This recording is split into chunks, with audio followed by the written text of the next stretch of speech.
Hi guys, if you want to see how I put this look together, just keep watching. I love looks like this because it uses neutral colors. There are no falsies involved, don't worry guys, and no eyeliner, and I also did a full face of mascara, so keep watching.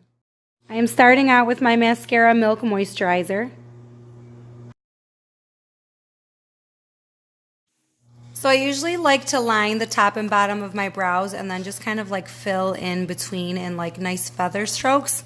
And then you can see at the beginning of my brows how I kind of went a little too far. I will touch that up with concealer in a minute. But yeah, I'm just kind of doing like slow brush strokes and just taking like a little bit at a time, and you just kind of keep going until, you know, they're the length and thickness that you desire.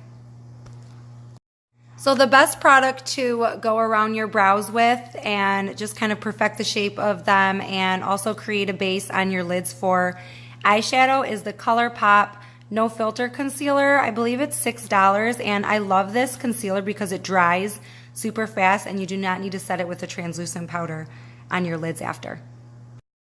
Time to go in to your transition shade.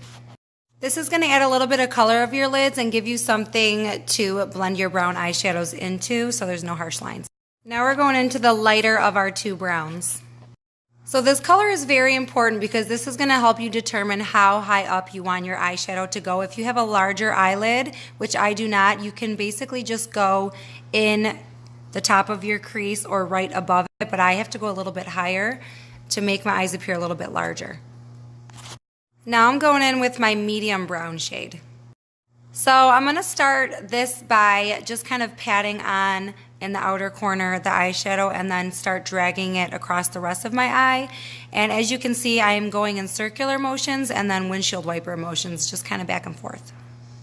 Now we're going in with our darkest brown shade.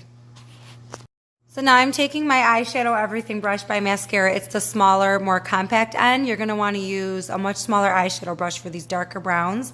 And then just kind of patting it on the outer corner and then using the fluffier side of the brush to blend it into the previous shade that I did. And just kind of keep blending until it all flows together. Now I am taking that same ColourPop concealer that I used earlier and I am making a half cut crease on my eye, and I love using this for cut creases because it does dry super fast. First I'm going in with like a darker shimmery brown. So I'm putting this on the outer corner of the cut crease that I just made, and I'm going to use my finger too because it comes out a little bit bolder that way. So I always go back in after I do a cut crease like this with my darkest shade just to kind of add that intensity that got lost on the outer corners and just kind of blend it into that shimmery shade. Now pick whatever shimmery shade you'd like and go in with your pinky and put that on your lid. So I usually just put as many layers of this as I need to for it to be really, really vibrant.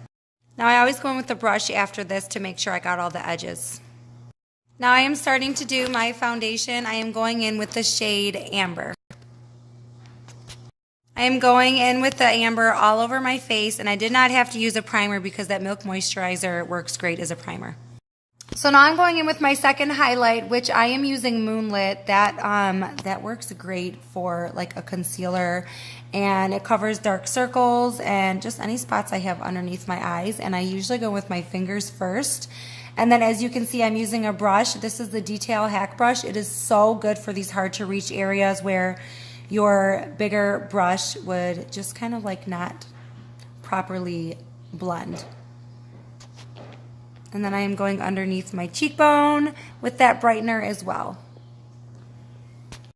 So I have been using my Power Powder brush to contour lately because it has like a little bit of an angle to it and it makes it really easy to contour.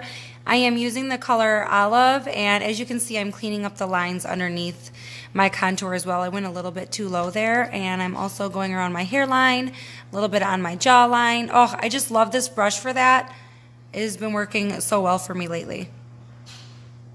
So now I'm contouring my nose with that same olive contour and like an angled eyeshadow brush. I do not do this every day, but when I do, I just feel like my nose looks so much like slimmer and more like put together. So lately I have been contouring and then going over my contour with the Cream Bella Bronzer, and I just feel like it looks less harsh when I go over the contour with the bronzer. that's just what I do. And then I'm using the Baby Watermelon blush over that. So now I am using the Airspun translucent setting powder and the other end of my Power Powder brush just to powder all the sticky areas of my face and set my makeup. And I'm using a big fluffy brush to dust off all the excess. So I went back in with my darkest brown and a flat eyeliner brush, and I am just going and basically shading out my lower lash line. I'm going in with that lighter brown as well, just to give it like a softer look. Now I am taking a powder illuminator and just going on my brow bone, the inner corners of my eyes, my nose, my cupid's bow, cheekbones, just all the areas I want to add some glow to. So I did my lashes off camera, and I am using my favorite lippy, which is by ColourPop. It's their Ultra Satin Lips. They are such a beautiful finish. So that is a wrap, guys. I hope you loved the tutorial, and if you have any questions about any of the products I use, feel free to message me.